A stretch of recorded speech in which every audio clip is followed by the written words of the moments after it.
So as I mentioned, you've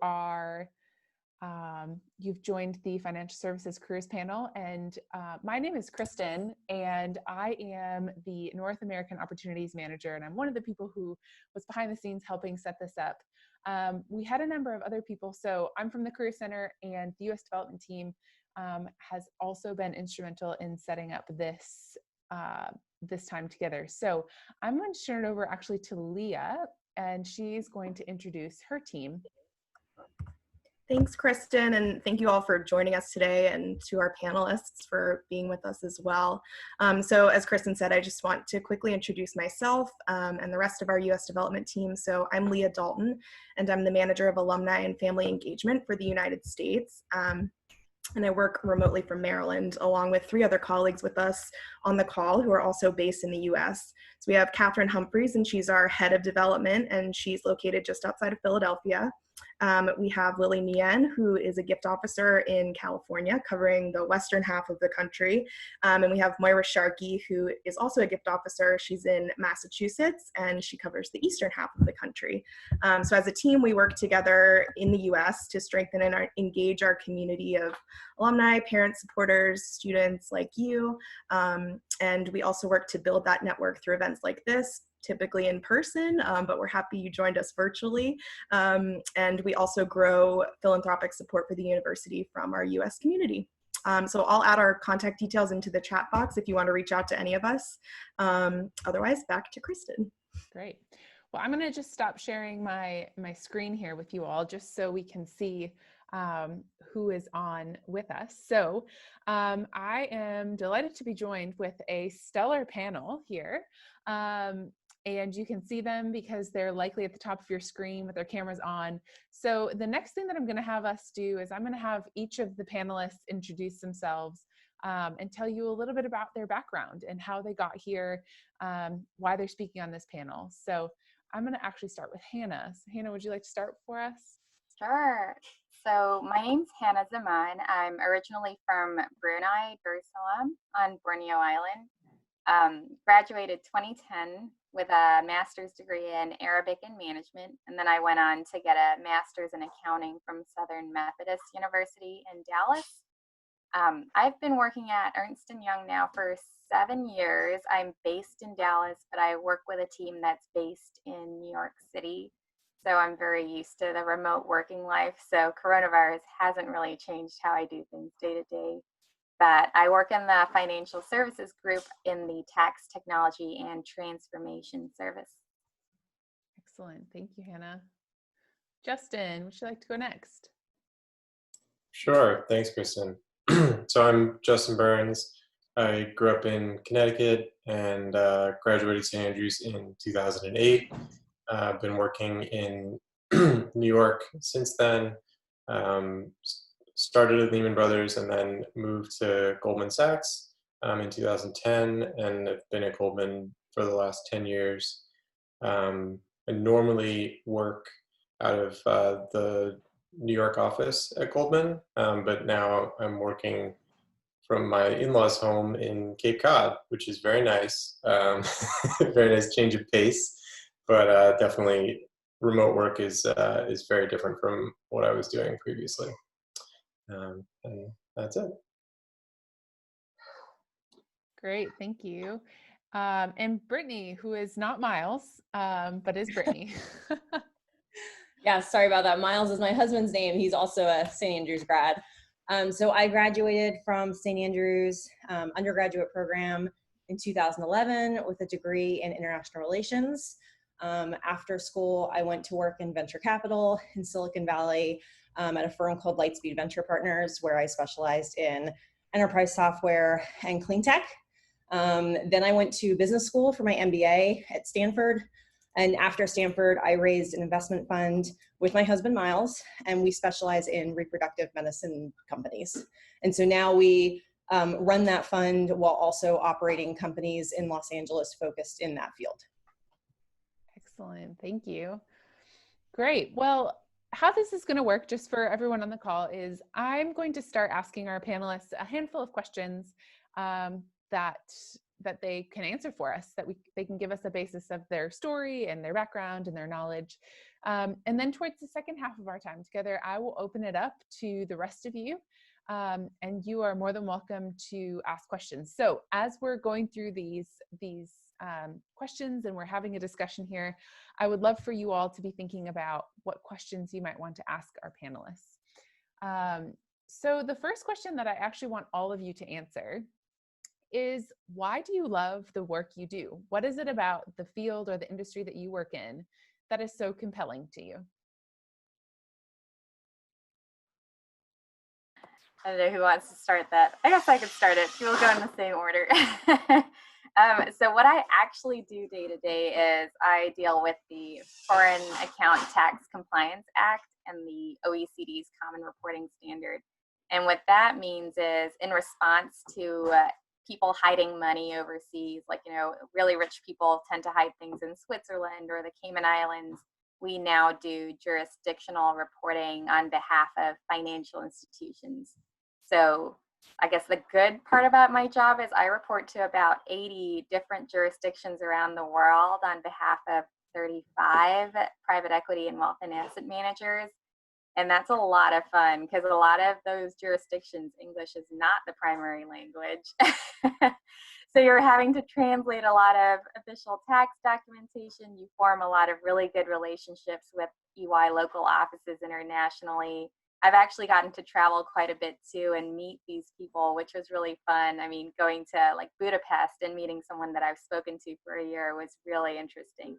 So similar to, I guess, how I enjoyed St. Andrews and the international community there, my job has a really international feel to it as well, which I really love. Yeah, that's great. I love that. Thanks, Hannah. Brittany or Justin? Yeah, I can go next. Yeah. So the main reason I got into what I do is because it's a great intersection between investing and entrepreneurship. So I get to manage a fund and manage a group of really incredible limited partners, investors. And at the same time, I get to really immerse myself in the nitty-gritty day-to-day of running a business. And so I love having kind of both sides of the perspective.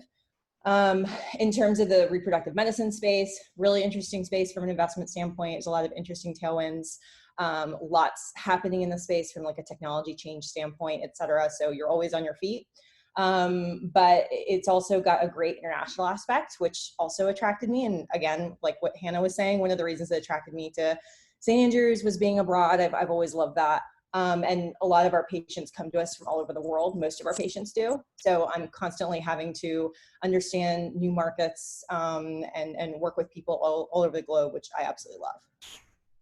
Yeah, that's great. Thanks, Brittany. Thanks, Kristen. So I think the most interesting thing about my job is I've been able, at least at my current company with Goldman Sachs, I've been able to have a number of different jobs, or what feels to me like very different jobs, without leaving company. I think that, every 2 to 3 years, it's sort of nice to have a new challenge. And that's happened pretty organically for me within the firm. So I started off doing something that's completely unrecognizable relative to what I'm doing now.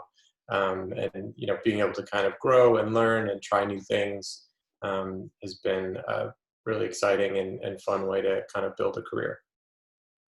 Yeah, excellent. Love that. So I'm hearing kind of similar themes here with entrepreneurial, a bit of that international outlook, up for a new challenge. Yeah, so I love that. I actually want to keep on Justin, and I'm going to ask you a question based on kind of exactly what you just said. So your first job, of course, isn't your last job. So can you talk to us a little bit about the importance of that first step beyond graduation? How important is it? What do students need to know about that very first job after graduation? Yeah. Well, whatever it is, as you said, it's unlikely to be your last job. My first job lasted about 2 months. So I started at Lehman Brothers in July 2008, spent 2 months mostly in training, and Lehman Brothers was really bankrupt by the time I actually started my real job post-training. And I got my second job over email from Barclays. They sent me an email and said that if I reply within the next 2 days, I would get a new job. So, I think there was a lot of benefit from my perspective having that experience early on, because it really showed me, I started off in a class of about 110 people coming out of college and going to work at Lehman Brothers. And it feels like such a big accomplishment, and you're so excited to have that very first job. And, half of them didn't have that job by the time December rolled around. And all of them, that I've stayed in touch with or haven't stayed in touch with, they're being wonderfully successful and have other careers and different jobs and found their way. And so I think, the key really is to try to find a job that you think is interesting and where you're learning. And that's, the best thing you can do is find a job where you're learning, and also, try different things than maybe you think you would like, because I don't think college doesn't really help you understand what kind of work you like to do. Unless you're a chemistry student and you just know that you want to be in a lab doing chemistry experiments. I think, there's a lot of different types of jobs and different paths, and the more you can experience as a young person, the more likely you are to find what you're really interested in doing. Yeah, that's great. The exploration doesn't stop once you graduate. It's not that there's an expiration date on understanding who you are and what you love to do in the world. So yeah, I love that.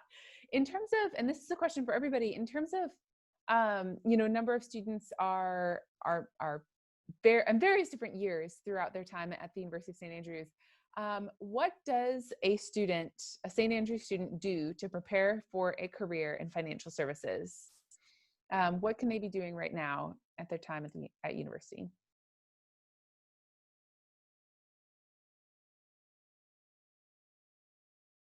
I'll do a quick one. So my final year at St. Andrews, I studied for the first level of the CFA exam. I know these are strange times, and that I don't think that test is happening this June as it normally would. But they'll probably have one in December, and they may have another one, next June. Things like that. You're in a unique position in college where you have a lot more free time than you're likely to have once you do have your first job. And so it's, to the extent there are things you're specifically interested in doing, talk to somebody who has the job you think you want and ask them, what you should be doing, because it's different for everyone. For me, that was a good thing to get started on. But, if you want to be in tax, or if you want to be a consultant, it may be a different, there may be a different thing you should work on. Great. That's excellent. Brittany or Hannah, any additions to that? Yeah, so I knew I wanted to go to business school at some point. Wasn't sure when. I ended up going only 2 years out of undergrad, which I'm not sure I'd recommend. I think it's better to have more experience, more context before starting an MBA.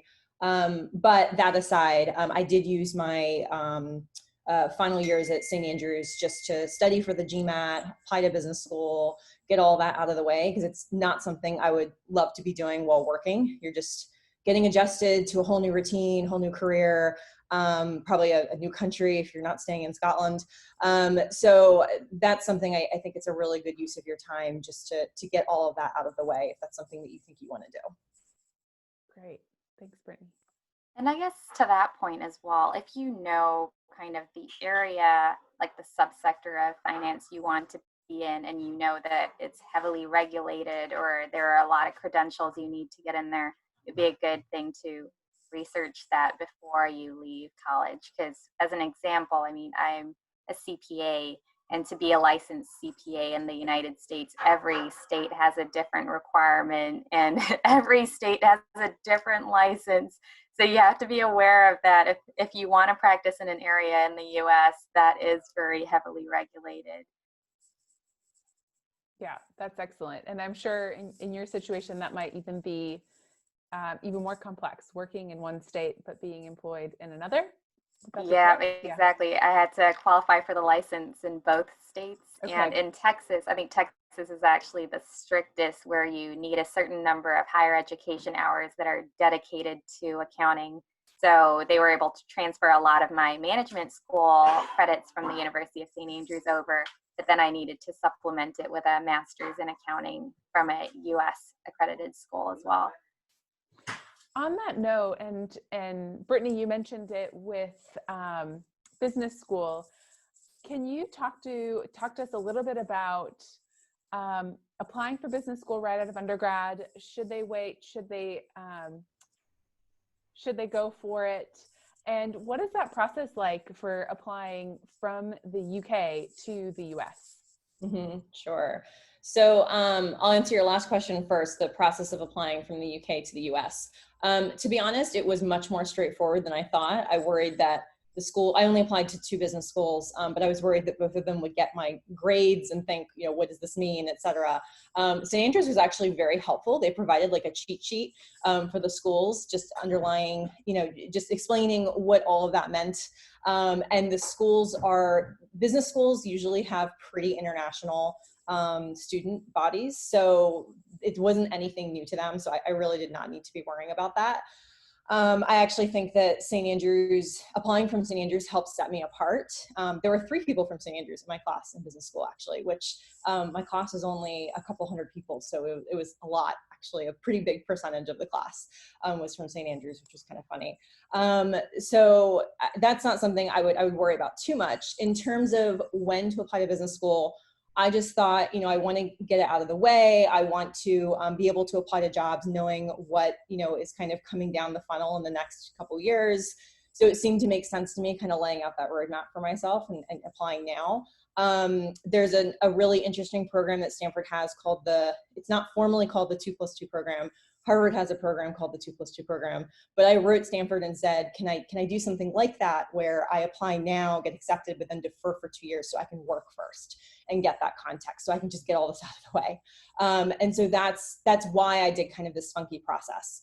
I would say though, when I went into business school, I felt like having only 2 years of work experience under my belt, where my classmates had more like 4 or 5, I felt a little bit unsure of what I wanted to do compared to other people. So when it came to making the most of my MBA experience and just trying to understand, where should I be networking? What classes should I be taking? What are the skills I should really be building right now?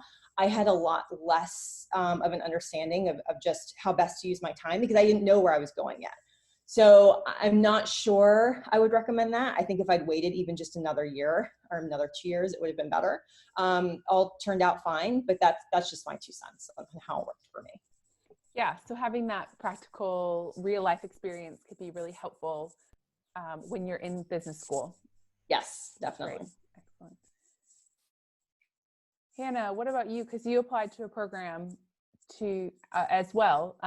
And so what was that process like for you applying from the UK to the US? And is that a path you would have recommended?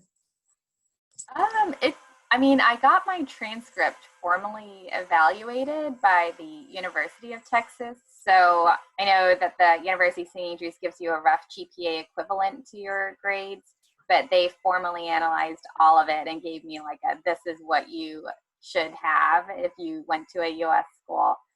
I'm not sure that the school I applied to looked at that as much as the GMAT. I think they are looking for a very standardized way to gauge applicants. So I did take the GMAT as well. And that I think really was my ticket in. In terms of timing though, I think I definitely was glad I did it earlier. It's different from the MBA in that in the accounting program, since you need it for the CPA license, a lot of your counterparts will have just graduated from undergrad as well. So it's a much younger group. Yeah, totally. Well, that makes sense. In terms of moving, just we're on this theme of moving from the UK to the US for business school, but I'm wondering, for all of you, what is, and Hannah, we can start with you, but what is one of the biggest hurdles that you found moving from St. Andrews to the US, working in financial services, and how have you found yourself overcoming some of those obstacles? I mean, the biggest difference for me, because before St. Andrews, I had only lived in Brunei, which is a really tiny country. So my biggest personal challenge moving to the US was how big everything is. So I work for a huge organization. I mean, Southern Methodist compared to St. Andrews was a huge university. Everything's just so much bigger.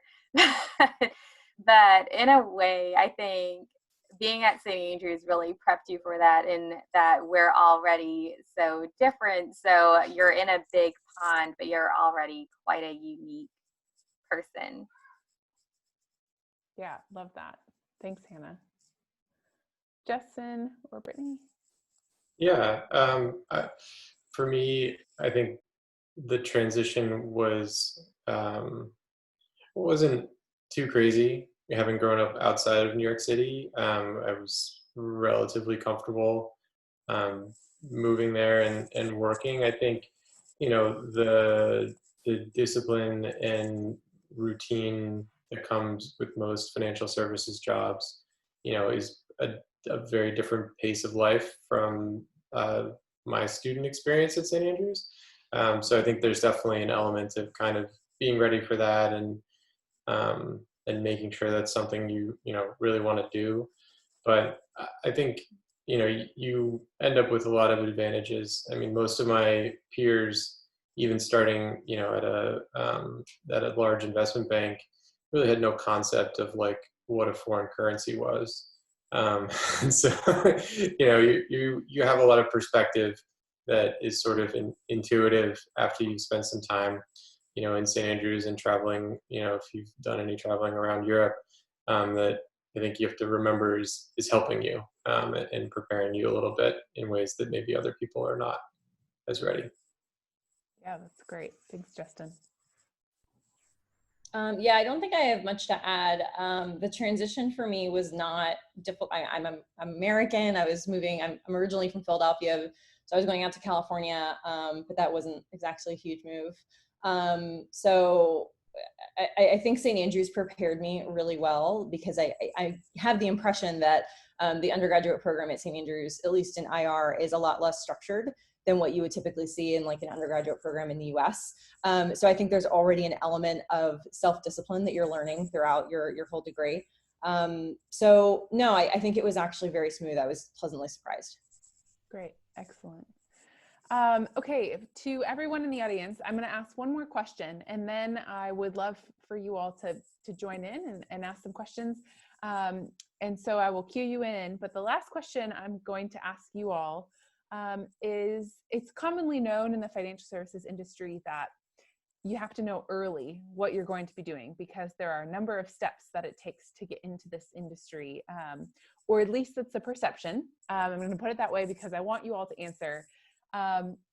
Do students need to decide early if they want to go into your chosen career path? And what happens if they don't? What happens if they're a fourth year, or they get back to the US and decide, oh, actually, this is what I want to be doing? What happens then? I mean, I can start with that. I did not decide early that I wanted to do financial services. I actually, in my third year at St. Andrews in the summer, I did an internship with Ferragamo in Italy. So I thought I was definitely going to work in fashion. This was what I was going to do. It wasn't until I got married to a St. Andrews grad and moved over here where it's like, well, I can't do fashion in Texas. So I kind of had to pivot pretty late in the game, and it took me a couple of years to decide what I wanted to do. So I worked at Kiehl Skincare for a while. I did some baristaing while I figured it out. I don't think it was a disadvantage at all. I mean, eventually I decided that I do want to work in financial services, and I went to get my master's in accounting and the CPA. In terms of how it's put me against the people that I work with, I honestly don't think that taking that extra time to decide has disadvantaged me at all. A lot of the people I work with are lawyers, or they were formerly in another career and then transitioned into finance. So I don't think I'm even any older than the people that I work with. Yeah, so lots of career paths jumping. And I think it goes back to the point Justin made earlier on, which was you never stop exploring. You never stop figuring out exactly what it is that you want to be doing. So yeah, I love that. Thanks, Hannah. I can go next.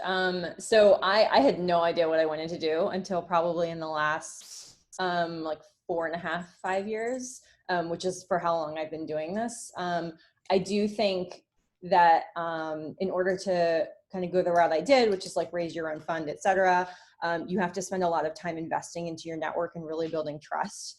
Because you're asking these people to put money with you, and you're asking these people to put money with someone who is very inexperienced.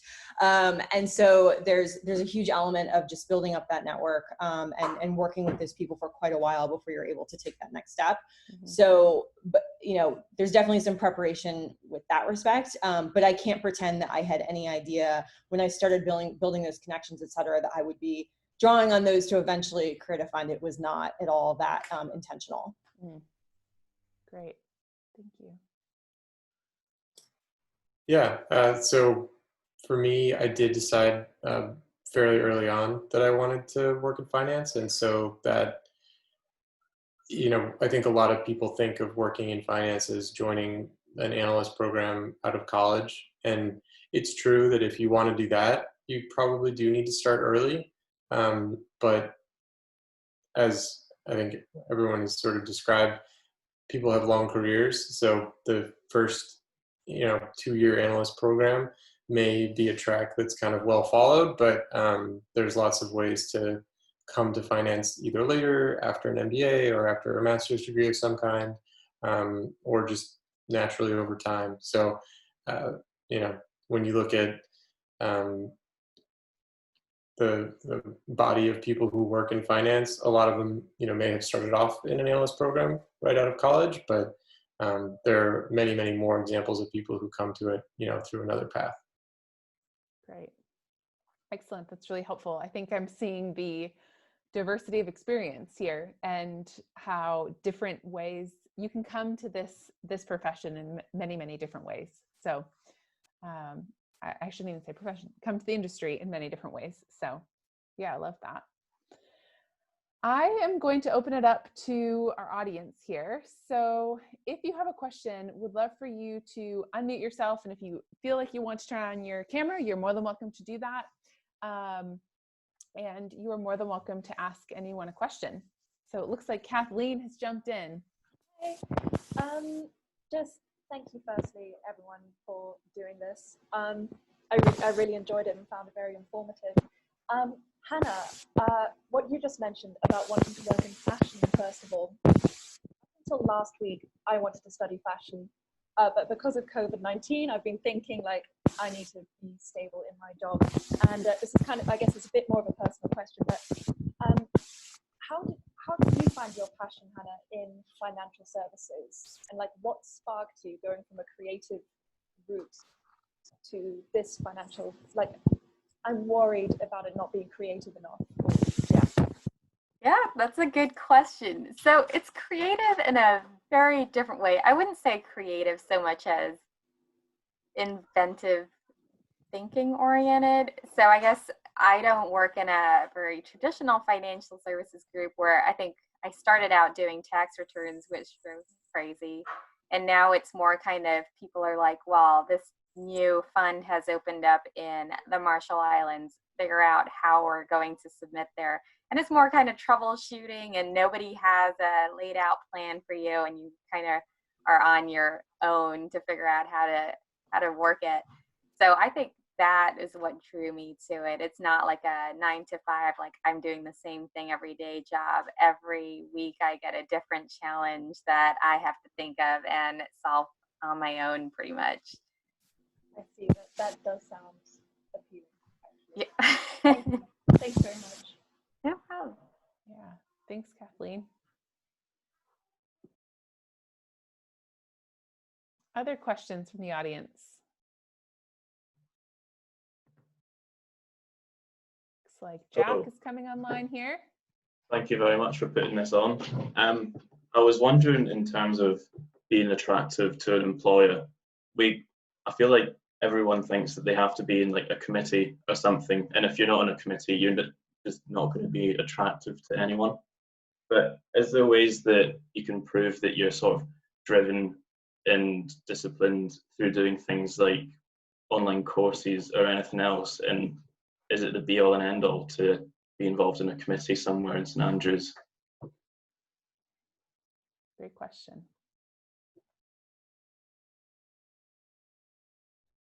I think what people are looking for in committee type experience is really leadership, and being able to work with others. So to the extent you can demonstrate, teamwork or kind of interpersonal work where you brought people together and accomplished something, it doesn't have to be a specific committee.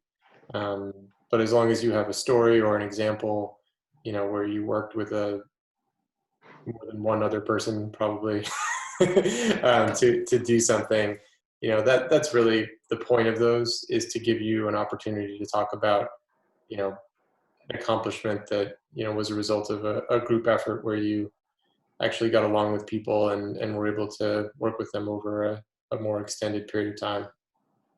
Sure, yeah. So I could talk about other work experience I have whilst at university as opposed to just being in a committee sort of thing. Yep. Yeah, definitely. Great. Thank you.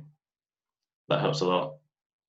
I'm curious to know from our panelists and sorry, Justin, if I just cut you off, but I'm curious to know, what experiences did you have when you were at St. Andrews that you felt were really beneficial to your career now?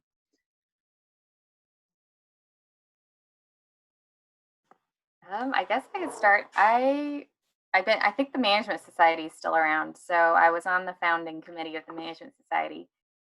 That was a while ago. My husband was actually the president as well. But that was pretty valuable. I mean, more than anything, getting to network with a lot of the speakers we brought in helped me practice kind of speaking to people higher up in the chain at organizations. It's different when you speak to someone who's your peer versus someone who's in senior leadership.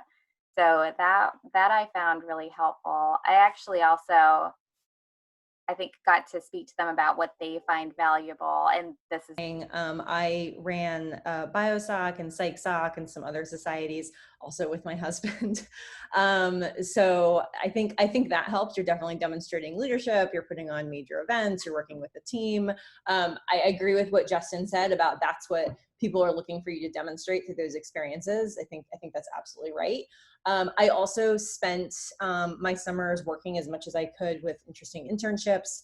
So I interned with the government in Republic of Georgia, dealing with like Russian aggression, like just kind of interesting projects as I could find them throughout my time at St. Andrews. So I think that was important. I did the same thing when I was doing my MBA. I think it's always good to show that you're looking for new opportunities and new experiences. But I think at the end of the day, it does come down to, are you able to work with a team and are you able to demonstrate leadership?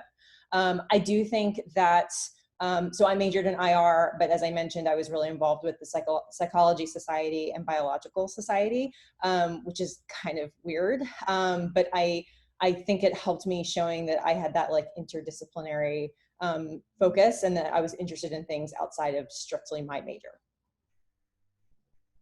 Great.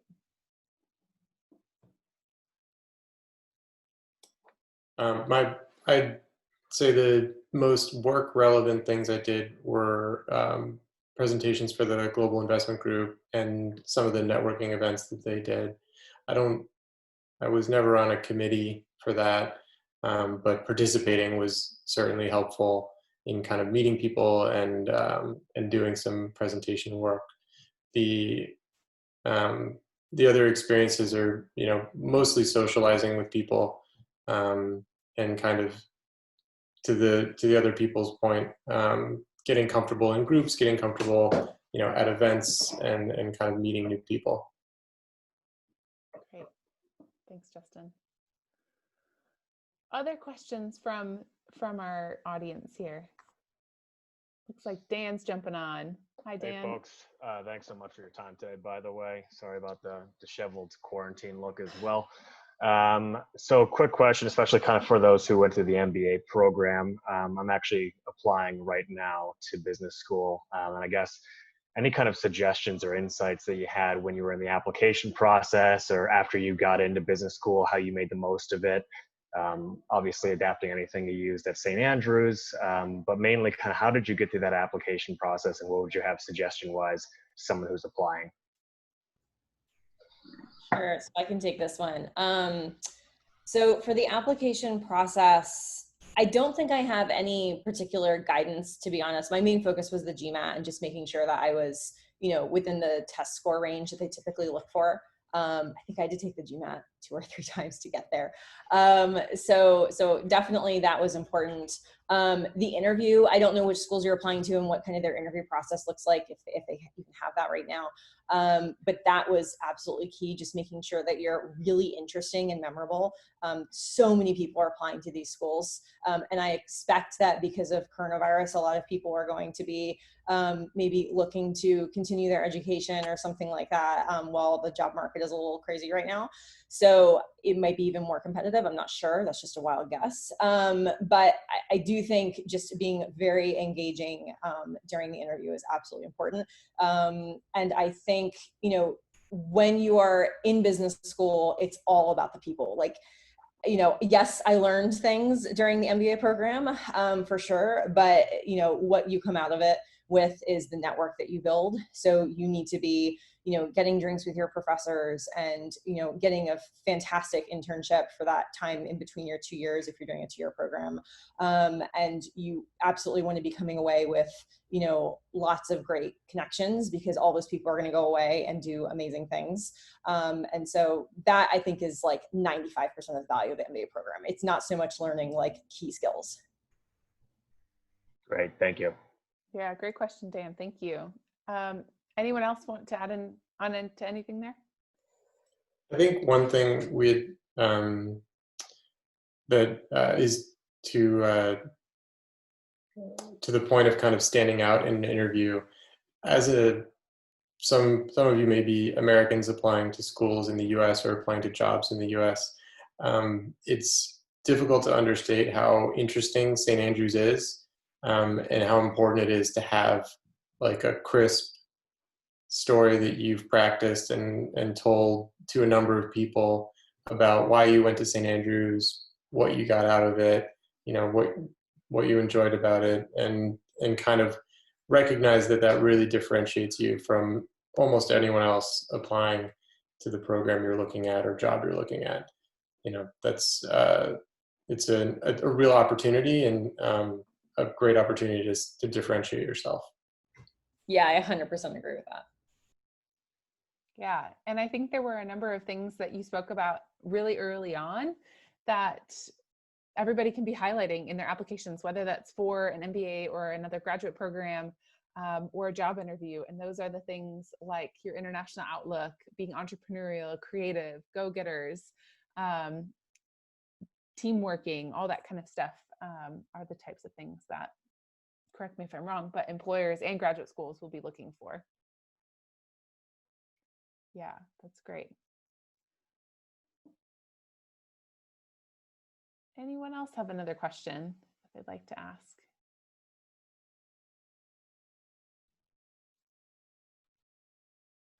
Hi. Henry's on. Yeah, hi, Henry. Yeah, just kind of a more general question from me. I was supposed to this summer be doing an internship. Obviously, with everything being a little bit crazy, that's not going ahead now. And one of the things that I was really looking forward to do is to kind of see what things happen on a day-to-day basis. So I was just wondering if maybe any of you wanted to talk through what you kind of do on a day-to-day basis. Yeah, great question.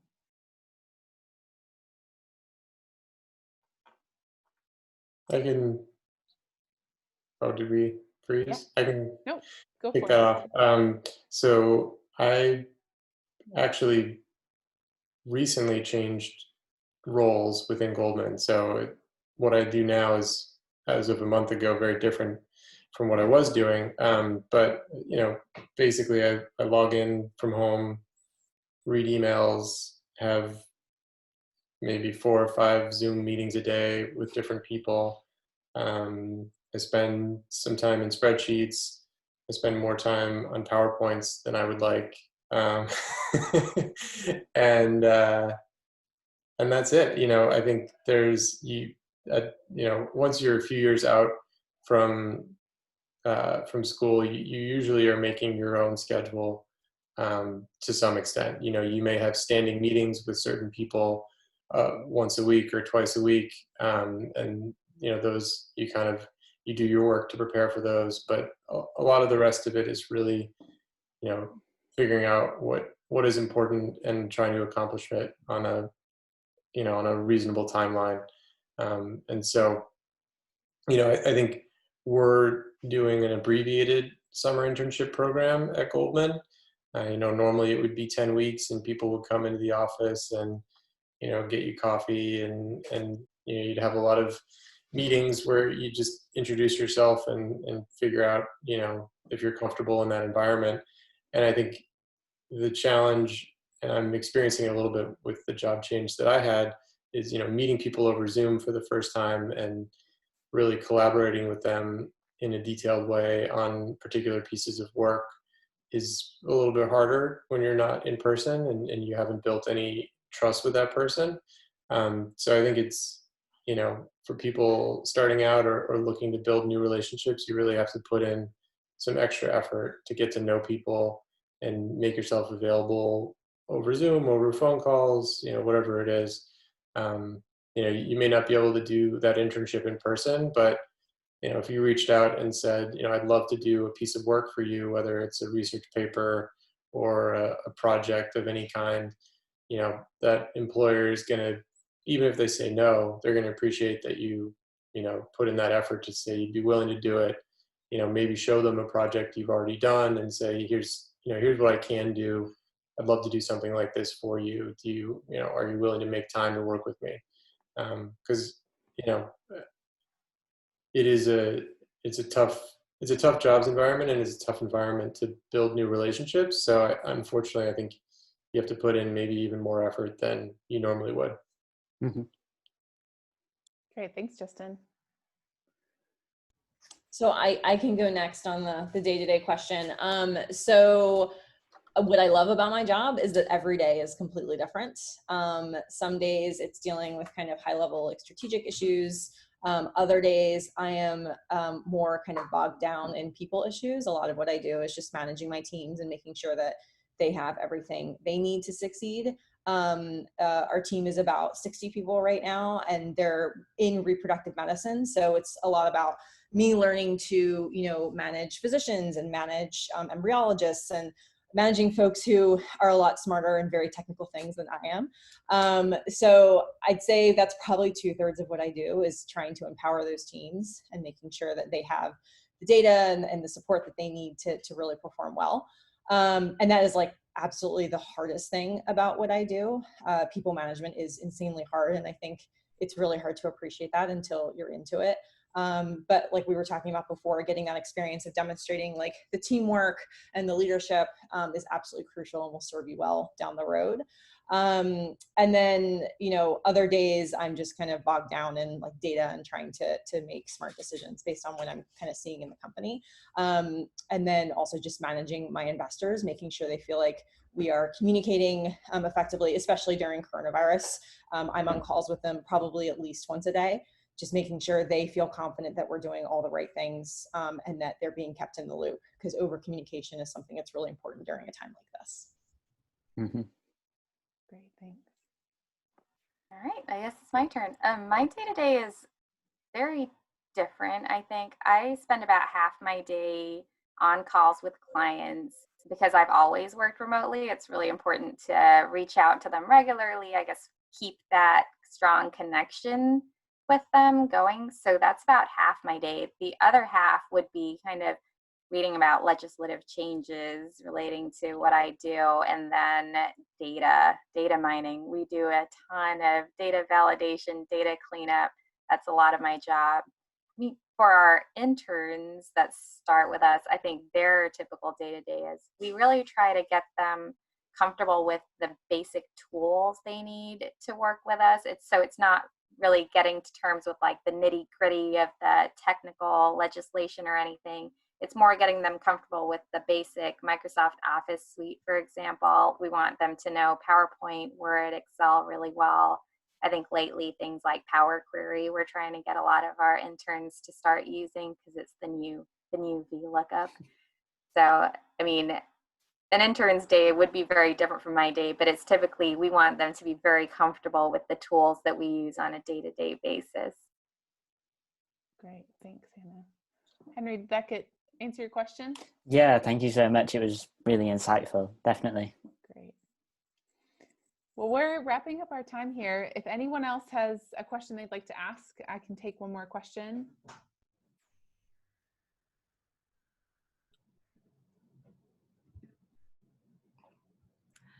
Hey, I would like to ask a question. So I don't know how to turn my camera on, so I just turn on my speaker.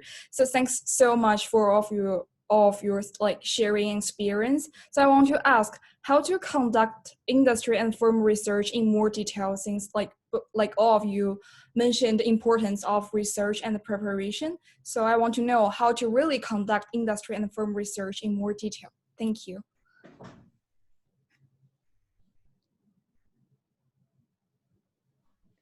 Great, thanks for the question. I mean, I can start with that. In terms of, I'm guessing you mean research into where you want to end up. Is that kind of what research you're doing? Like, so for example, internship or the job, like the firms you want to apply. Yeah. So it's really hard to do. There's a lot of websites where, you know, people will review the firms they work for or anything, but I think it's really hard to get a real feel for what a firm or an organization is like without speaking to someone who's actually in it. So I'd say networking is really important to that point, because everything on the internet, you've got to read with a grain of salt. It's usually the more unhappy people that post, or it's very extreme opinions if you were to look at reviews on the internet. But reaching out to, say, alumni that work for a firm that you're interested in and asking them kind of what's been your experience, I think that would probably be more accurate than just reading a generic review. Yeah, I agree with that. I've seen the flip side. There are a lot of angry people who were terminated and leave reviews on sites, but then there are also reviews that are clearly seeded by HR on like Glassdoor, et cetera. They're having employees go on and write reviews. So yes, definitely take those with a huge grain of salt.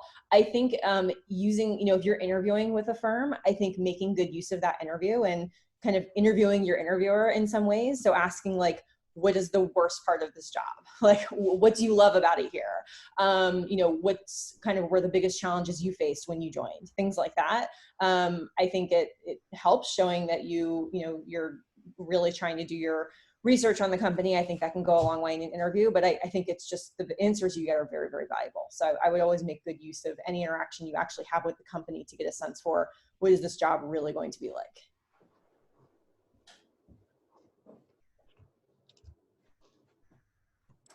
Yeah, not a lot to add. I agree. I think the best source for information is going to be recent graduates who are working either for that company or in that industry. And so to the extent you can find someone on LinkedIn or on Sane Connect or another platform, you know, that looks, I think what a lot of people are hesitant to reach out over those types of platforms sometimes. And, you know, there's not a lot of harm in sending a polite email to someone, and you'll be surprised at how many people are willing to, you know, have a conversation, you know, over the phone or give you some insight into what they do. Yeah, that's great. Thanks, Justin. Okay, so we're on our last few minutes. I have one more question for our panel, and then one little announcement, I suppose, and then we'll wrap up. But I want you to think, for our panelists, I want you to think back to being in St. Andrews. Maybe it was your third or fourth year. Maybe, I don't know, maybe it was your second year or first year. Just your time there. And I want you to think of, to answer the question, what would you wish somebody now in your shoes would have told your former self about entering into the world of work and entering into your world of work? In one sentence. That'll be my caveat.